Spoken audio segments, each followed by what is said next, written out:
today's episode of PreCalculus with Nacho Mama's Math, we are talking about the inequality test as it applies to polynomial and rational inequalities. Be aware that this video assumes that you have covered factoring already in your pre-calc class. In case you haven't, I will let you know the example problem that requires this knowledge. Your class will no doubt go over factoring soon. First, let's take a look at inequalities we'll be working with. So, what is a polynomial inequality? You have worked with linear inequalities, like 3x minus 10 less than or equal to 5 before. You may remember isolating the variable on one side of the inequality. We pretty much solve the inequality just like it's an equality. So we would add the 10 to both sides and divide by 3. We get x less than or equal to 5, which we would write in interval notation to express our solution set. Our solution set represents all x values that make the inequality true, so too many to list individually. These linear inequalities are nice because the variable can be isolated. Compare that to a polynomial inequality and we see that we can't isolate the variable. See all these x's being multiplied? This is why we need the inequality test. The most important feature of the inequality test is that we will do algebra on our inequality if necessary, specifically to test whether the inequality as a whole is greater than 0, positive, or less than 0, negative.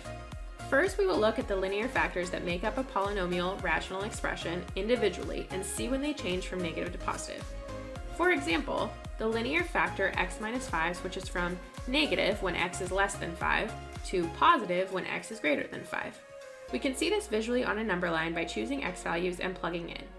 For instance, plugging in a 3 gives us negative 2, which is a negative. That tells us x minus 5 is negative when evaluated at x values less than 5. And plugging in 10 gives us a 5, which is positive. So x minus 5 is positive when evaluated at x values greater than 5. At 5 itself, x minus 5 is 0, so we have a line there indicating it's a switching point for that factor. Because linear factors are so simple, we only have to test one number in each interval to get the idea of whether the factor is positive or negative on that window. And with practice, we probably won't even need to plug in values.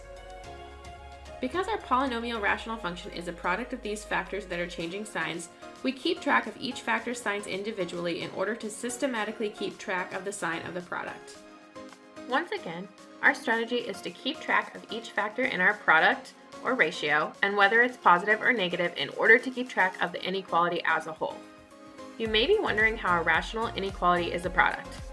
Take, for example, the rational expression x plus 4 over x plus 5. We can view that as a product of x plus 4 and 1 over x plus 5. We certainly keep track of the sign 1 over x plus 5, but the convenient thing is that x plus 5 and 1 over x plus 5 will always have the same sign. So I personally just keep track of the sign of x plus 5 to simplify our chart. So now that we've outlined our strategy, it's time to practice on some examples. Let's start with the polynomial inequality negative 2 times 6 minus x cubed times x minus 1 less than or equal to 0. First, we check to make sure we have 0 on one side of the inequality. Remember, the inequality test is only good for testing whether a product is positive or negative, so we need this 0. Next, we are looking for the zeros in the numerator. There's no denominator to test here because it's a polynomial.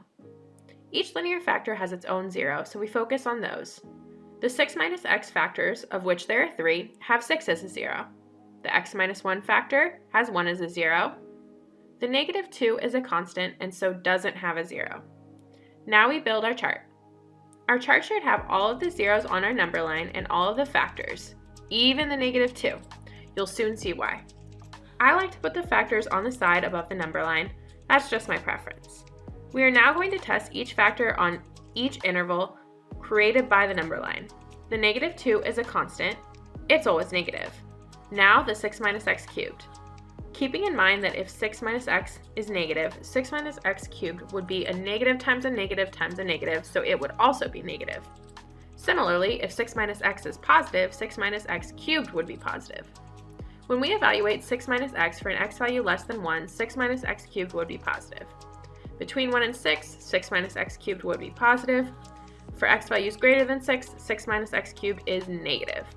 We can plug in x values to determine this, but it's easier to just think about the 6 minus x factor and realize it starts our positive and switches at its 0, 6. Now you try the next factor, x minus 1.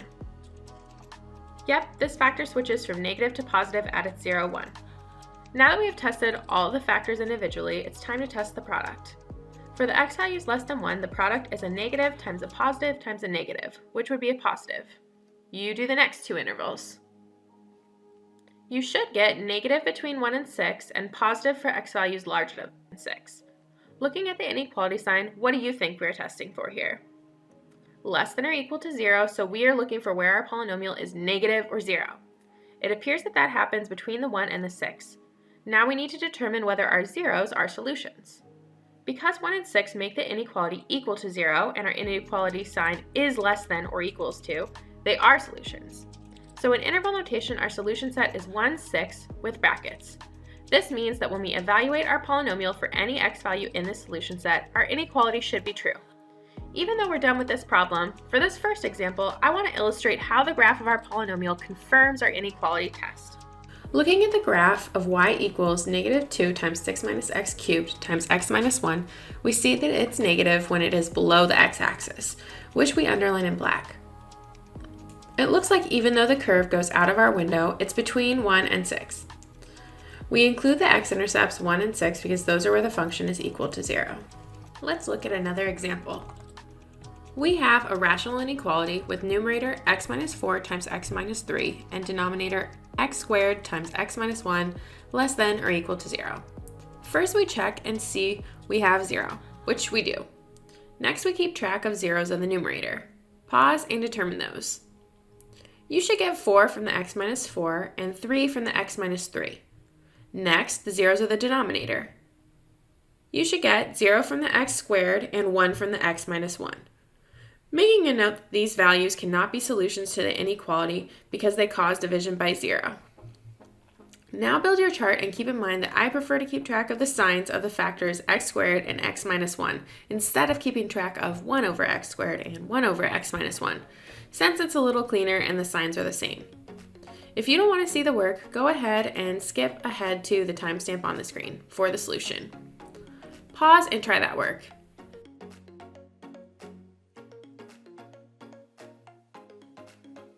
Testing x squared, it's always positive because it is a squared quantity. Testing x minus 1, we see that factor switches from negative to positive at x equals 1. Testing x minus 4, we see that factor switches from negative to positive at x equals 4. Testing x minus 3, we see that factor switches from negative to positive at x equals 3. Now for the sign of the inequality as a whole.